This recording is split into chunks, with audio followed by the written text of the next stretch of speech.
Bismillah, Assalamualaikum warahmatullahi wabarakatuh. Perkenalkan, nama saya Ahmad Imam Ananda Ilham, merupakan mahasiswa Teknik Geologi Universitas Haloleo, Sulawesi Tenggara. Eh, Sedikit cerita, video ini nantinya akan berisikan tentang materi dasar atau pembelajaran awal untuk mengelola atau membuat peta di aplikasi ArcGIS.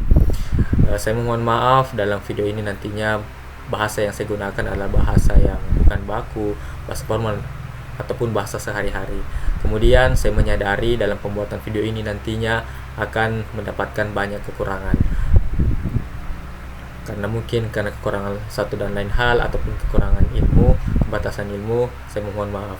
Kemudian untuk saran, masukan, kritikan ataupun ada yang kalian ingin tanyakan, silakan email saya di email saya ahmadimam.ananda@gmail.com atau DM saya di Instagram Ahmad Imam Ananda.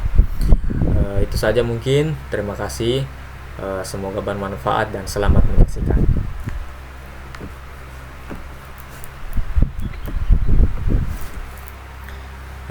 Untuk pertama, mari kita membuka aplikasi ArcGIS. Nah, ini merupakan tampilan awal dari aplikasi ArcGIS.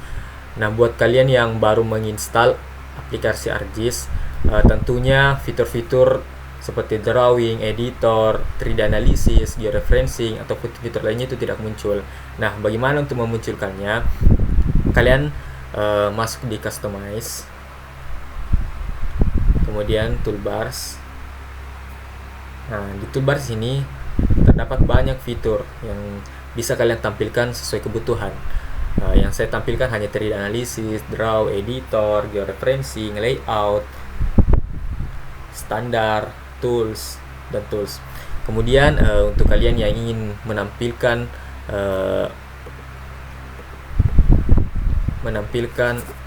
di tools bar yang kalian inginkan, kalian bisa hanya dengan klik satu kali. Misalnya ini geocoding, klik. Nah, ini sudah muncul. Kemudian kalian bisa tempatkan di sesukanya kalian. Untuk tidak menampilkannya lagi, kalian bisa checklist. Oke. Oh ya, saya lupa perkenalkan fitur-fitur yang ada di ArcGIS. Di sebelah kiri ini ada table of content yang berisikan semua nantinya apa yang akan menjadi pengolahan kalian, seperti peta dasar, SHP file, dan lain sebagainya. Kemudian ini fitur yang paling penting adalah ArcToolbox. Ini merupakan otaknya ArcGIS. Semua apa yang kita akan kelola masuknya di ArcToolbox. Semua apa yang kita butuhkan ada di ArcToolbox. Ini memang lambat karena dia memuatnya banyak sekali. Ini ada analisis, 3D analisis, data management, editing, geocoding, dan sebagainya. Nah, di ArcGIS ini kita memiliki fitur untuk memudahkannya. Ketika kita tidak tahu di mana lokasinya, kita bisa gunakan fitur search. Nah, ini fitur search. Kita hanya ketikkan nama yang kita cari. Misalnya kita akan cari fitur smooth. Kita klik tombol search. Ini sudah masuk, sudah ada semua. Kemudian coba kita cari kontur. Dia ada. Ini cara penggunaan fitur search-nya.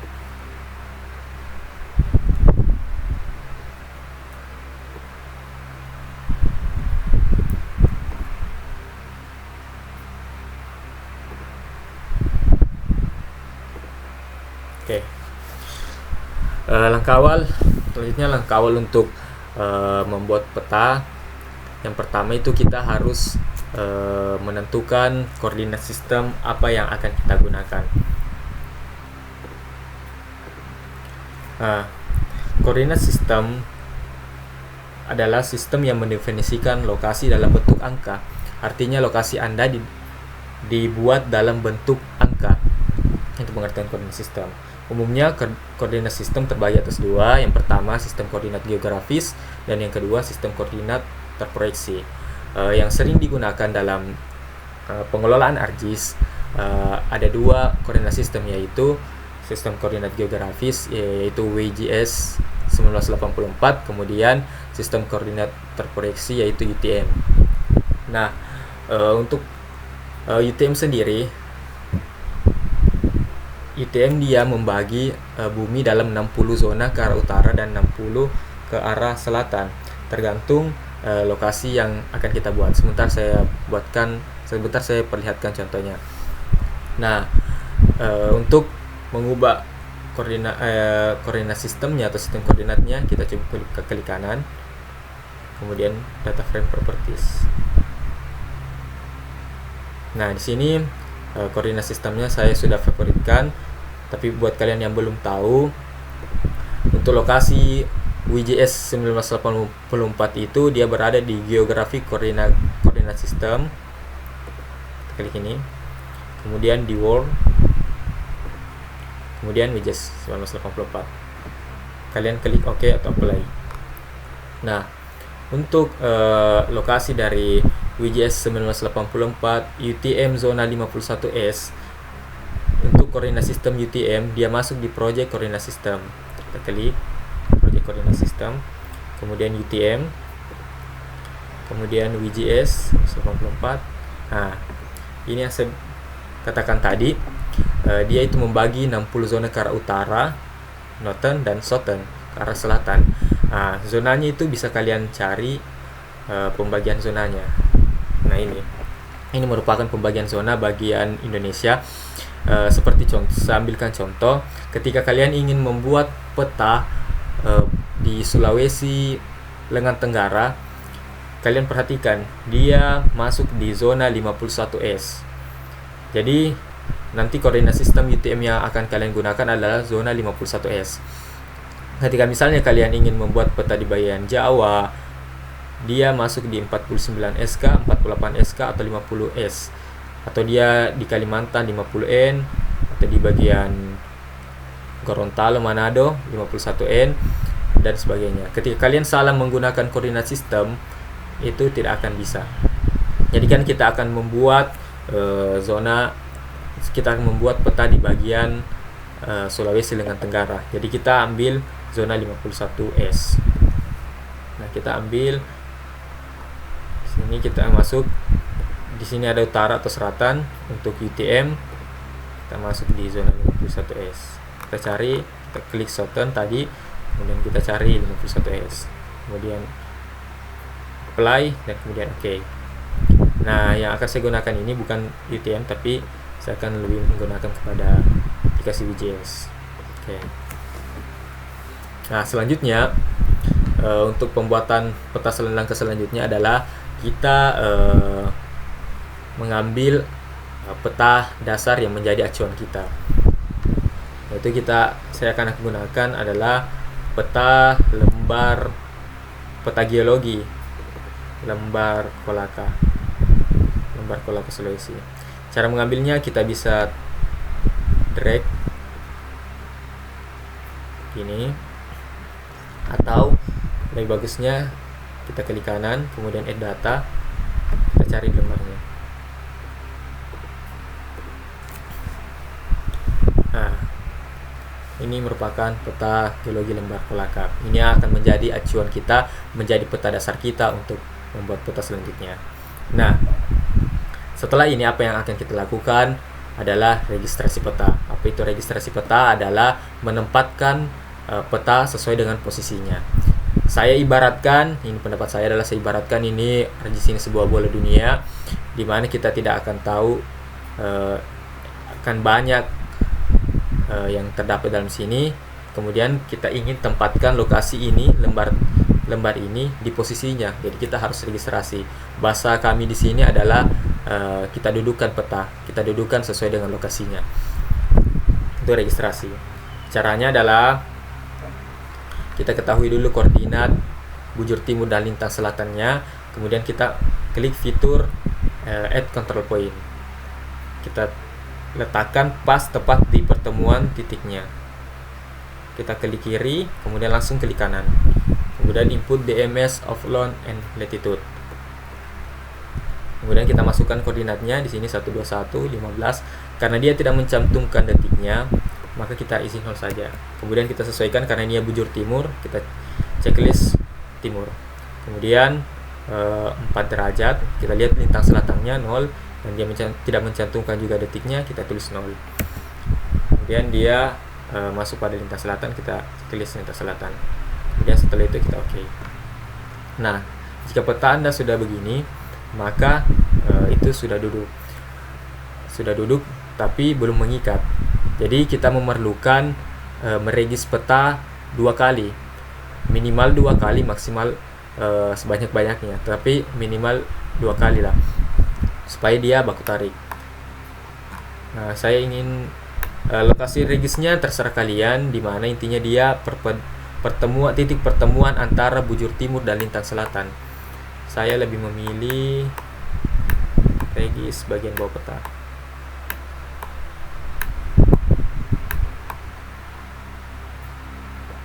Ke kiri, kemudian kanan seperti tadi. Ini 15, kemudian 0 bujur timurnya, lintang selatannya 5 derajat, 0 menit, 0 detik. Kemudian oke.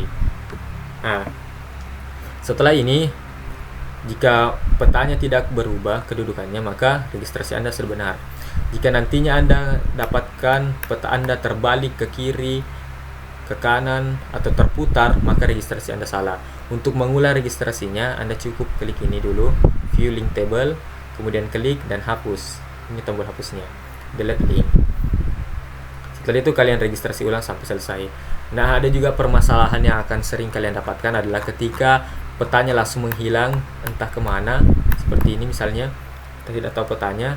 Cara cepatnya adalah kalian klik kanan, kemudian zoom to layer. Nah, setelah itu akan muncul.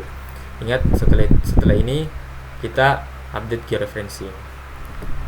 Nah, ini sudah duduk atau sudah tepat berada pada lokasi yang kita inginkan. Oke, langkah selanjutnya adalah kita mendigitasi peta. Digitasi nantinya ini berguna untuk menentukan atau membuat sebuah SHP file. Caranya itu, ini kita masuk di katalog. Katalog fungsinya menyimpan semua file yang akan menjadi pengolahan data kita. Buat kalian yang belum mengetahui cara mengkonekkan folder, awalnya itu di katalog itu tidak ada folder. Bagaimana kalian memunculkannya? Kalian klik ini, connect to folder, kemudian kalian cari folder yang akan kalian simpankan dan yang akan kalian uploadkan nantinya. Ini fitur untuk memudahkan kita supaya tidak terhambur ataupun tidak tercecer filenya kita. Kita klik local disk, kita cari file yang di mana akan kita simpan. Kalau saya ini belajar dasar K. Nah, setelah muncul file ini, langkah selanjutnya adalah kita akan membuat SHP filenya. SHP filenya, cara membuatnya kita klik ini, klik kanan, kemudian new, dan SHP file. Nah, di kolom SHP file ada nama, feature, description. Nah, namanya ini sesuai dengan apa yang akan kalian buat. Nanti output saya ini akan mendigit kompleks ultramafic. Jadi namanya itulah singkat saja KU, kompleks ultramafic. Kemudian feature tipenya ini di sini akan terbagi menjadi point, polyline, polygon, multipoint atau multipatch. Point ini perlu kalian ketahui, point outputnya adalah titik. Kemudian polyline outputnya adalah garis. Polygon outputnya dia bentuk sembarang, terserah kita, bentuknya adalah polygon. Ini yang 3 yang umum digunakan. Jadi kalau kalian mau bentuk titik, kalian pilih di sini point. Kemudian kalian mau bentuk garis, kalian polyline. Kalau bentuk bebas, kalian bisa pilih polygon. Nah, kita ini bentuknya dia adalah bebas, bukan titik dan garis saja, maka kita pilih polygon. Ingat, koordinat sistemnya kalian ganti, kalian samakan. Kemudian oke, kemudian oke. Nah, jika selesai akan muncul di layer tanda selesainya kita membuat SHP file. Ini sudah berbentuk SHP file. Kemudian untuk mengeditnya, yang ini akan kita regis. Untuk mengeditnya kita klik tombol start editing. Nah, ketika setelah kita klik tombol start editing kemudian tidak muncul apa-apa, kalian masuk di create feature. Saya ulangi lagi, ini yang menjadi problem umum atau permasalahan umum ketika kita baru memulai. Kita tidak tahu apa yang akan kita lakukan lagi. Setelah ini memang menjadi banyak problem bagi pemula. Saya ulangi lagi, setelah kalian klik start editing kemudian tidak muncul apa-apa, kalian masuk di tombol di icon di fitur create feature, kalian klik. Nah, setelah kalian klik sudah muncul opsi untuk pengeditan. Kalian klik kemudian kalian pilih polygon. Seperti tadi bentuknya dia bebas, rectangle dia bentuknya kotak, circle bentuknya bulat, ellipse bentuknya ellipse, dan freehand bentuknya bebas. Nah, karena kita ingin bentuknya bebas, freehand tadi maksudnya itu adalah kita menggambar sendiri. Jadi polygon kita bentuknya bebas, kita pilih saja polygon. Oke, kita klik, kemudian kita digit. Caranya digit, kita ikuti. Kita cukup klik kiri dan ikuti batas-batasnya. Perlu saya ingatkan, semakin banyak titiknya semakin detail. Ini cukup kalian mainkan kursor mouse-nya. Jika kalian ingin pindahkan, kalian tahan klik pada point bar mouse-nya. Ini saya mendigitnya tidak rapi, buru-buru. Usahakan jika kalian nanti mendigit, usahakan rapi dengan sesuai dengan batasnya. Dan ini hanya akan menjadi contoh buat kalian.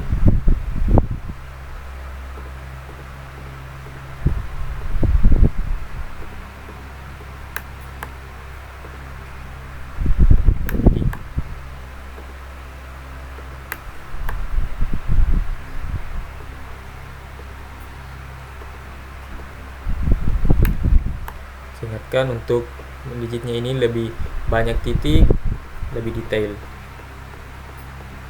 Ini lebih detail. Kalau sedikit titiknya itu kurang detail. Ini juga memerlukan ketekunan, ketelitian.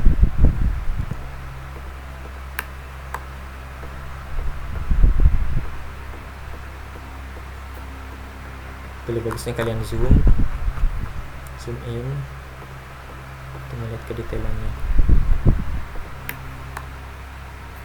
Oke, saya tidak buat yang cantik supaya ini hanya menjadi pembelajaran untuk kalian.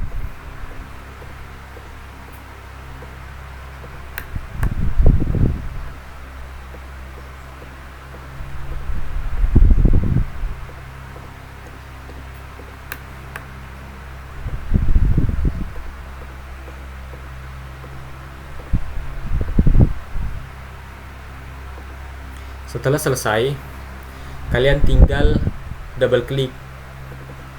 Nah, jika setelah ini, maka itu telah selesai. Jika tampilan seperti ini, maka telah selesai. Ingat, kalian klik stop editing jika selesai mengedit. Oke. Untuk mempercantik, mengubah warnanya, kalian bisa masuk di poin ini, klik kiri 2 kali. Kemudian di sini ada pilihan warna, kita sesuaikan saja. Ini seperti ini. Kemudian outline-nya kita no color supaya lebih bagus. Oke. Ini kurang lebih sama.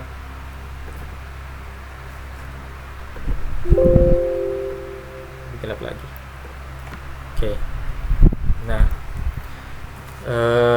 setelah ini selesai, setelah editornya selesai, perlu kalian ketahui itu SHP filenya kalian telah tersimpan di folder yang kalian koneksikan tadi di sini.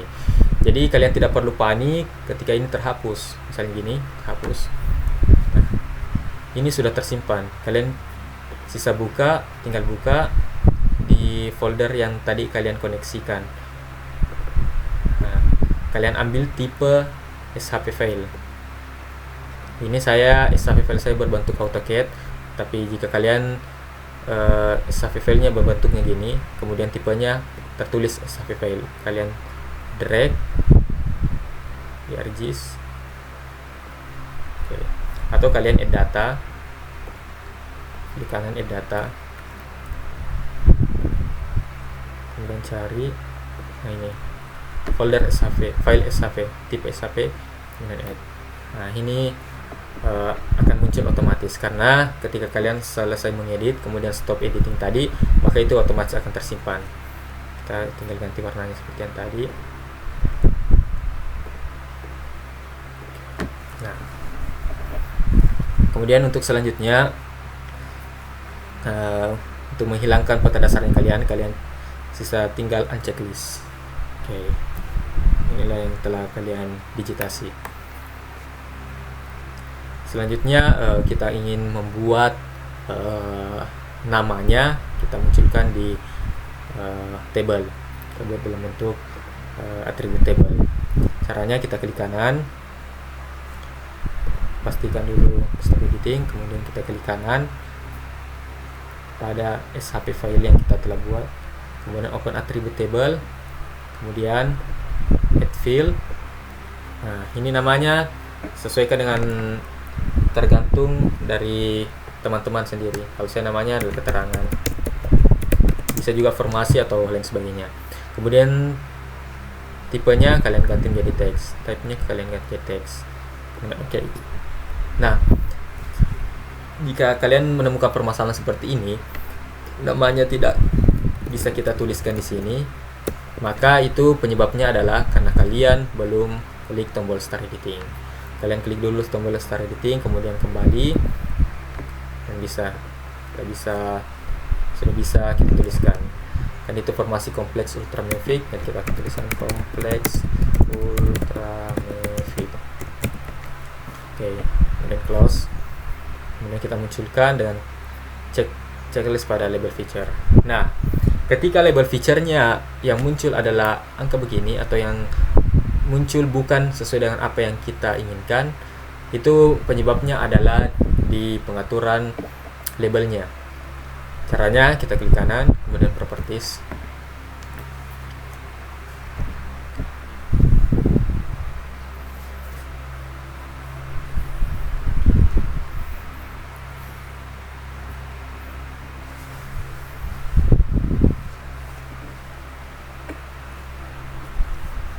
agak lama memang.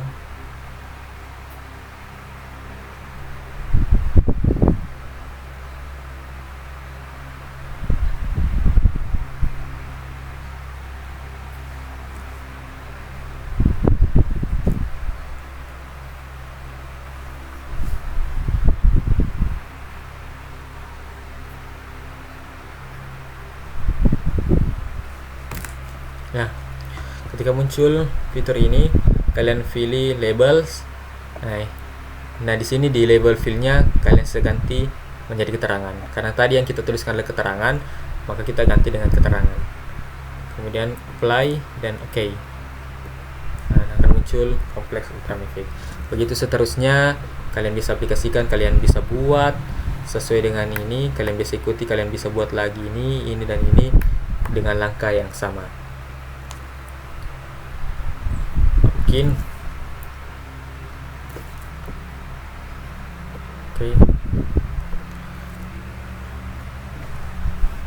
Mungkin itu saja pembelajaran untuk kali ini.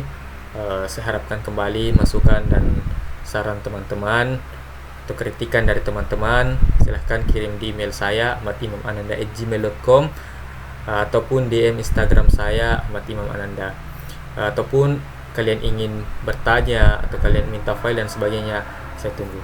Terima kasih, semoga bermanfaat. Wassalamualaikum warahmatullahi wabarakatuh.